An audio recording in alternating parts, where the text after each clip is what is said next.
What is going on, everybody? SpykerZ Xenith here. Today I'm going to show you a quick method of figuring out why your computer crashed. Now, there are many reasons it could crash. There's hardware failures, software issues. But for the most part, if it crashes and you're just trying to figure out what's going on, or at least get an idea as to what's going on, this is one of the things you can check. Windows has a built-in program called the Event Viewer. And we're going to go ahead and take a look at that real quick. And I'm going to show you a quick and easy way to kind of make sense of it. So we're going to go ahead and open your Start menu up here. We're going to type in Event Viewer. Pretty simple stuff there. Click on that, open it up. And what you're going to look for is you see these things on the top left here. There's a bunch of crap down here as well. You've got critical errors and things that show up, summary of events. But what we need to actually do is clear this out. That way we can get our computer to crash again, and we'll be able to see the event that shows up. So what we actually want to look for is you got all this stuff here. You don't really... This is kind of just at a glance, you know, it doesn't show you too much. So what you're going to do is go over here to your Windows logs, and you're going to look at like system. System is going to be like any major hardware failures, or if the computer restarts. I don't want to. I have 32,000 events on here. I don't want to try to sort it, but I'm going to try it real quick. It's going to take a minute. But anyway, what you're going to look for in here are these errors. Now that's going to be like certain programs not responding, driver issues. Mostly it's going to be something to do with the system itself, like Windows applications, and things like that. So these are all sorted by error. Now you can see there's a ton of errors on here because I've got, 32,000 events. This is power. I was having an issue with my power supply fan not running properly, so I ended up hot wiring that thing to make it run full speed all the time. But that's all right.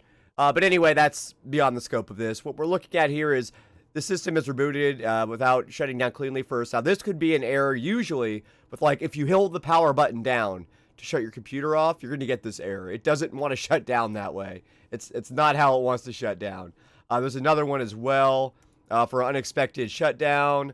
You can see these communication ones. These won't likely cause distributed comm errors.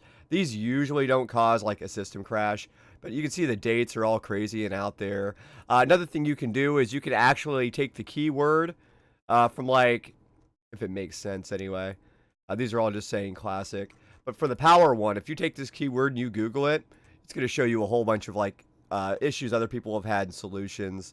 But you can Google any of this information down here just to figure out, like, what's actually going on. But what we're really going to look for is we want to, like, clean this log up so it's at a glance after it crashes again. We can kind of look at it and see what's going on. Now, my system is not having any issues right now, but if you were having an issue, you'd be seeing these criticals on here. So what we actually need to do is right-click on this guy right here to clear this event, and we are going to clear the log. Now, you may want to save this. You might as well. It's not a huge file. Save it, and then just name it the date. Like, this is 8/16/19 event log. And we're just going to save that just into our documents folder, I guess. And now the log is cleared. It tells us that we cleared it. So you can do the same thing for application as well. This would be like program errors. Usually you're not going to see, it's only 20,000 of these. Usually you're not going to see too many like critical like errors with your programs. There'll probably be some, but usually they're just warnings. Like this is just applications like if your game stops working, like CSGO right here, module path. This is just like a time where it crashed. And this could be something else you might want to clear out as well if your game is crashing constantly. And it brings you back to your desktop. You may even just want to check this anyway if your computer starts having issues. So we're going to clear the log here as well. Save and clear. And this is going to be app log for 8/16/19. And then we're just going to save that as well. And that doesn't give us any sort of log clear thing. But now what we do is we would get our system to crash. And when we crash, we'll come back into this event viewer, and you're going to look for those errors, and then you can just quickly like Google or look through it and see if you can figure out or deduce what's actually going on. Like if you have a driver issue, it's going to, for like your video card, it's going to say like NV driver, or it's going to be like the AMD or ATI if some of the older video cards still say ATI. But it's going to have like an error for Catalyst or for the NVIDIA control panel, or if Shadowplay might be causing an issue. But you'll be seeing that in your system or even in your application. Now, those are just two things you want to look at in here if your system's having issues and crashing. It's pretty simple, pretty easy stuff to look at.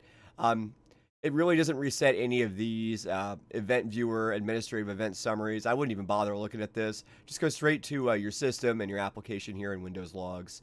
Guys, this is just something for you to look at to kind of help you troubleshoot a crash that you may be having with your computer. It's something to look at, give you some information when you normally would have none. All right, guys, well, if this was useful to you in any way, shape, or form, give me a like, comment, subscribe, and I will see you next time. Thanks for watching.